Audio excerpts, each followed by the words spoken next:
Imagine if you will. Hello everyone and welcome to day 16 of Terrorthon, the Bermuda Triangle. You have almost certainly heard of this urban legend and we are going to get into it in nauseating detail right now. So just in case you haven't heard of the Bermuda Triangle, it's an urban legend about a western region of the North Atlantic Ocean wherein aircraft and ships mysteriously disappear. Now, the area of the triangle is disputed. It can vary from anything to 1.3 million kilometres to 3.9 million kilometres, but the vertices of the triangle are generally considered the island of Bermuda, of course, San Juan in Puerto Rico, and Miami.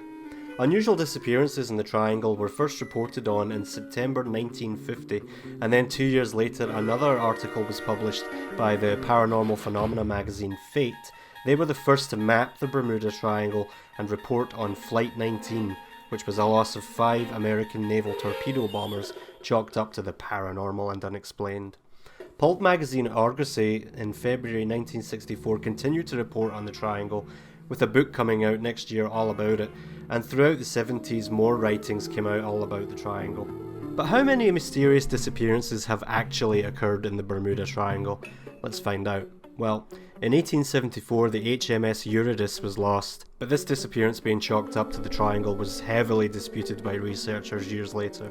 But then on the 31st of January 1880, the HMS Atalanta disappeared. It was presumed to be sank in a storm, but this was never fully proven. Then we had the USS Cyclops, which was actually the largest loss of life in the history of the US Navy, which was unrelated to combat. This occurred on March 1918. And then a schooner boat, the Carroll A. Deering, was found abandoned near North Carolina on January 31st, 1921, and although the FBI investigated it, they never come up with a conclusive answer as what happened to the Deering. And then we had the planes Star Tiger and Star Ariel. They disappeared within a year of January 30th, 1948. And this could be explained by the planes operating at their limits of range, where any one mistake would have meant death.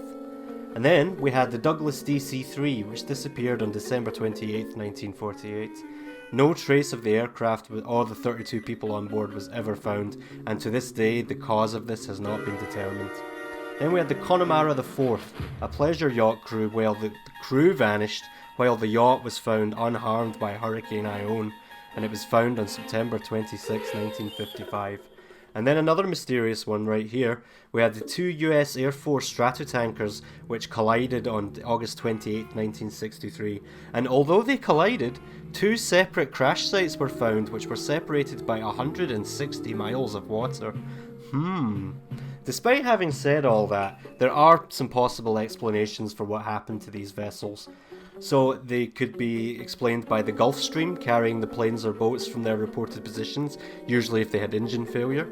It could be compass changes that happened across the triangle. These will happen naturally due to natural magnetic variations, but some people might not be aware of this and might, freak out in the triangle. Oh my god, my compass has changed. Or it could be as simple as all of the Atlantic hurricanes that passed through the triangle that would recurve off the eastern seaboard. And back in the day, before weather satellites, vessels would have no warning of hurricanes. And here's a picture of all the hurricanes that have happened between 1851 and 2019. I think this is a likely candidate myself. It could also be something as simple as human errors and stubbornness. Maybe people have been warned about hurricanes and sailed into the triangle anyway. It could be as simple as that.